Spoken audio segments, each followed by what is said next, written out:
আমি এখান থেকে জিরো থেকে হিরো হয়েছি এবং আমার দ্বারা এখানে আরো 10-12টা হচ্ছে ছেলে আমার দ্বারা তাদের হচ্ছে ফ্যামিলি আরো সচ্ছল হয়েছে, যেটা আসে খুব ভালো আসে আর কি। আমি চাইবো যে আরো যে 10 জন আছে শ্রদ্ধার সাথে ব্যবসা করুক। আমার মনে হয় যে সরকারি চাকরিও বেতনে এসে পারবে না। আসলে আমাকে সাহায্য করার কেউ ছিল না তখন। শখের একটা ফোন কিনেছিলাম, সেই ফোনটা বিক্রি করিয়ে ওই টাকার উপার্জন দিয়ে আমি মোবাইল সার্ভিস নিয়ে শিখি এবং যখন আমি 2013 সালে দোকান দিই তখন এই দোকান দেওয়ার একটা 10টা হাজার টাকা আমার ছিল না। তারপর আমার বাবা যে আছে, বাবা লাস্ট সম্বল অবলম্বনটা বিক্রি করে দিয়ে আমার হাতের টাকা 80,000 টাকা তুলে দিয়ে বলছে এটাকে তোকে দিলাম, তুই করে খা। আমার বাবার আশীর্বাদটা এখন আমি একজন স্বাবলম্বী। আমার এই অনুপ্রেরণাটা আমার বাবা মা, এর পিছনে আরো একজন আছে, সেটা আমার ভাগনা শুভ, যার হাত ধরে আমার এই পর্যন্ত আসা। আমি একটা আইফোন 6s প্লাস আমি যখন ব্যাটারিটা রিমুভ করতে যাই, অন্যমনস্ক ভাবে আমি ব্যাটারিটা রিমুভ করতে যাই, মোবাইলটা আগুন ধরে। মোবাইলটা সেফটির জন্য আমি আগুনের ভিতর হাত দিয়ে আমি ব্যাটারিটা রিমুভ করি, তা মোবাইলটা টিকে যায়। সে মোবাইলটা যদি কানেক্ট করা থাকতো, আমি যদি ব্যাটারিটা না খুলতাম তাহলে মোবাইলটা ড্যামেজ হয়ে যায়। আমার হাতে এখনো পোড়া, এই হাতটা এখন এই যন্ত্রণা উপভোগ করি। হাতটা পুরোটাই পুড়ে গেছিল। আমার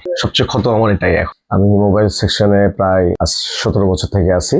আমি আগে ঢাকায় 2006 সালে আকমস মোবাইল টেনিস ইনস্টিটিউটে ওখানে কর্মরত থাকা অবস্থায় আমি মোবাইল কাজ শিখি। 2006 সাল থেকে আমি এই লাইনে আছি, মোবাইল সেকশনে অন্যের আন্ডারে ছিলাম। 2013 সাল থেকে এখন আমি নিজে একটা প্রতিষ্ঠান দিয়ে ব্যবসা শুরু করি আর কি। এর আগে আমি টিভি সেকশনে ছিলাম আর কি। তারপর আমার এক ভাগনা আমাকে উৎসাহ দেয় যে মোবাইল সার্ভিসিং করার জন্য। 2006 সালে আমি আকমস ট্রেনিংস নিই ঢাকায়। 2007 সালে আসিয়া আমার যে ওস্তাদ আছে, সে ওস্তাদ মানে আমার গুরু, তার দোকানে আমি কর্মরত থাকি। তারা আন্ডারে থাকাকালীন 2013 সাল পর্যন্ত তার কাছে থাকার পরে নিজে আমি এই প্রতিষ্ঠানটা তৈরি করি। মোবাইলের হচ্ছে সফটওয়্যার থেকে শুরু করে হার্ডওয়্যারের কাজ টোটালি আমার এখানে হয়। A to Z আপনার লেভেল 1 থেকে লেভেল 5 পর্যন্ত আমার এখানে কাজ হয় জন্য মানুষ আমার এখানে একটু বেশি আগ্রহ পায়, যারা ওখান থেকে গেলে আমি সব জিনিসটা পাই। এই আশা করে সবাই আমার কাছে আসে, আমি তাদেরকে ভালো সার্ভিস দেওয়ার একটা চেষ্টা করি। আমার আকমল স্যার উনি আমাকে বলছিল সৎভাবে থাকবা, আমার মতন একটা প্রতিষ্ঠান করবা। সেই কথাটা আমার এখনো কানে বাজে। তারপরে থেকে আমি আজ পর্যন্ত পিছনে ফিরে তাকাইনি। আসলে এটা আমার হচ্ছে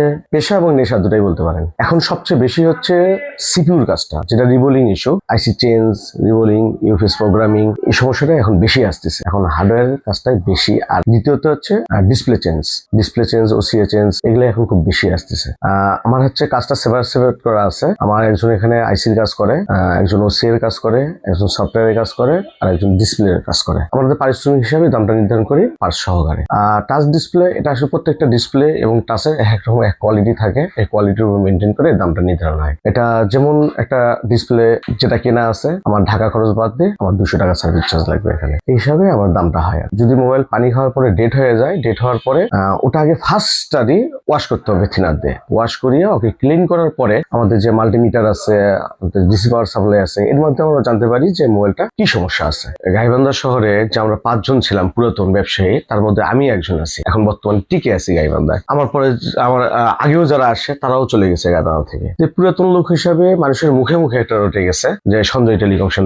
আর যেটুকু সততা ভাবে ব্যবসা করা যায়, মানুষের কাছে যেটুকু কম রেটে ব্যবসা করা যায়, আমি সেভাবে করি যেন তারা জিনিসটা কম রেটে আমার কাছে এই জিনিসটা করতে পারে। এই জন্য মানুষের একটা বিশ্বাস যে আমি ওই দোকানে গেলে আমি একটু কম রেটে পাবো। একজন কম রেটে নিয়ে গেছে, আরো 10 জনকে বলে। এরকম প্রতিদিনই আসে যে ভাই আমি অমুকে বাড়িতে, আমার ভাই হচ্ছে আমার কাছে সার্ভিস করে নিয়ে গেছে, আপনি এত টাকা নিছেন। এইভাবে প্রতিদিন আমার কাছে 15 থেকে 20 জন আসে। তো সবচেয়ে আনন্দ পাই, হয়তো 2-3 দোকান ঘুরে আসছে, সেটা উঠে গেল, কাস্টমার হ্যাপি হলো, এই জিনিসটা আসলে অন্য একটা ফিল মনে হয়। আমার হচ্ছে নেক্সট টার্গেট যে আমি আরো আমার দ্বারা আরো 10টা লোকের কর্মসংস্থান যেন হয়। আমি যে সব জিনিসই পারবো, যদি আমি বলি যে আমি 100টার মধ্যে 100 তুলবো, কোনো টেকনিশিয়ান যদি এই কথাটা বলে তাহলে এটা ভুল হবে। বুঝতে পারছেন? দেখা যাচ্ছে আমার কাছে যেটা সহজ অন্যের কাছে কঠিন, অন্যের কাছে কঠিন হলে আমার কাছে সেটা সহজ। এমনও আমার গেছে আমি 2 দিন খাচ্ছি তাও মোবাইল ভালো হয়নি। একটা কাস্টমার আশা ছিল যে আপনার মোবাইলটা আপনার কাছে ভালো হবে, 2 দিন রাখেছি, পরের দিন আমি সেটা 10 মিনিটে করে দিচ্ছি। এরকম অনেক রেকর্ড আছে। আমি যেভাবে কষ্ট করে মানুষ হয়েছি, আমার ফ্যামিলিকে যখন কষ্ট দিয়ে না মানুষ করতে হয়, ডিসপ্লে থেকে শুরু করে, ওসি থেকে শুরু করে আইসি পর্যন্ত আমার কাছে আসতে পারে। লোকেশনটা